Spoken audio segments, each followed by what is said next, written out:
C'est un salon dédié à la mobilité durable et aux énergies renouvelables. L'an passé, il avait été décalé en septembre à cause de la crise sanitaire. Je veux parler du salon Ever. La conférence de presse pour annoncer cette manifestation qui se déroulera dans une vingtaine de jours vient d'avoir lieu au Yacht Club. Nous sommes avec le président de cette manifestation, Bernard Fautrier, bonsoir. Bonsoir. Cette année, le salon Ever, 16e édition, aura bien lieu et ce sera du 5 au 7 mai. Vous me le confirmez ? Tout à fait, en effet. Et je peux même vous confirmer le lieu, qui est un lieu inhabituel pour nous, mais nous sommes accueillis, et on en est très heureux, par le chapiteau de Fontvieille. Il y a une raison particulière cette année à ce changement ? Alors c'était au départ lié à des problèmes d'une part des problèmes d'encombrement vis-à-vis de notre hôte habituel qui est le Grimaldi Forum, et d'autre part au fait qu'on souhaitait maintenir cette date pour être, je dirais, en continuité avec le Grand Prix de Formule I. Très bien, donc qui se déroulera effectivement début mai. Quels seront les temps forts cette année ? Les temps forts, c'est en termes d'exposition liés à la mobilité propre, c'est un afflux important d'exposants avec beaucoup de partenaires nouveaux tels que DS Automobile, tels que Hyundai, et donc un nombre important de véhicules, nouveaux véhicules, soit tout électriques, soit hybrides, hybrides rechargeables, qui seront présentés, je dirais, en première, qui seront des innovations qui n'ont pas été exposées au grand public jusqu'à présent. Comment arrive-t-on à organiser une manifestation comme celle-là dans ce contexte sanitaire ?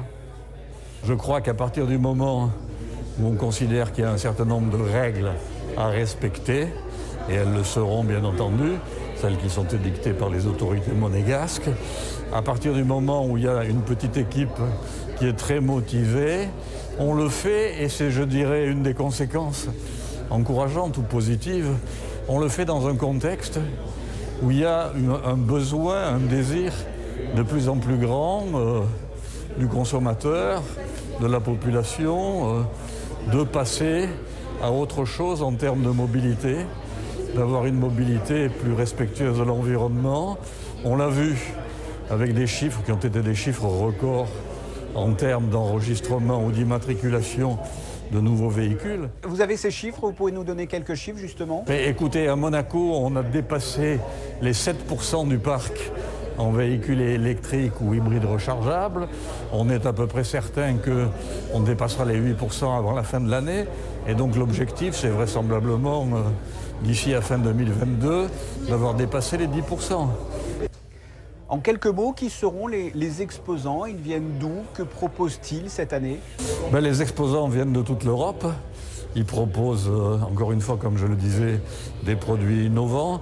Je citerai simplement deux partenaires qui sont des partenaires nouveaux qui ont fait un gros effort, qui sont Hyundai et qui sont DS Automobile, qui viendront présenter des innovations particulièrement intéressantes l'un comme l'autre. En 16 éditions, quelle a été l'évolution du salon Ever ? Eh bien écoutez, l'évolution, c'est qu'on était quelques illuminés qui, il y a 16 ans, souhaitaient faire prendre conscience qu'il y avait des alternatives à la mobilité et des alternatives aux énergies traditionnelles. Bien entendu, on peut considérer qu'on était un peu pionnier il y a 16 ans. Aujourd'hui, on considère que le message qu'on voulait délivrer, il a porté ses fruits. Dernière question, le monde va mal quand même, hein. Effectivement il y a des véhicules électriques, il y a pas mal de choses, mais le monde va mal au niveau sanitaire, ça on le sait bien sûr, mais je veux parler de l'environnement. Depuis le temps que l'on tire le signal d'alarme, ça n'a malheureusement pas l'air de beaucoup évoluer ou pas assez vite. Les océans restent pollués, l'air aussi. En quoi selon vous, ce type de salon peut faire avancer, comment dire, le schmilblick, peut faire bouger les choses ? Eh bien, dans son domaine, encore une fois, il peut permettre de faire prendre conscience qu'il y a des alternatives au business as usual, notamment dans le domaine de la mobilité, qui peut devenir une mobilité qui ne soit pas émettrice. Vous savez qu'en gros, dans les pays développés, la mobilité et les transports pèsent pour à peu près 30% des émissions de gaz à effet de serre, et que donc que des alternatives existent, et aujourd'hui, ces alternatives, elles sont proposées par pratiquement tous les constructeurs automobiles. Voilà.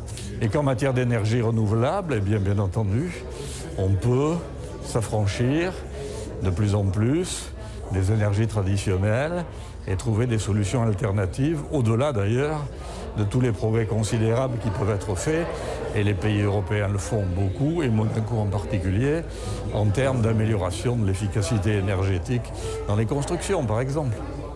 On le rappelle, le salon Ever se tiendra donc cette année du 5 au 7 mai à l'espace Fontvieille.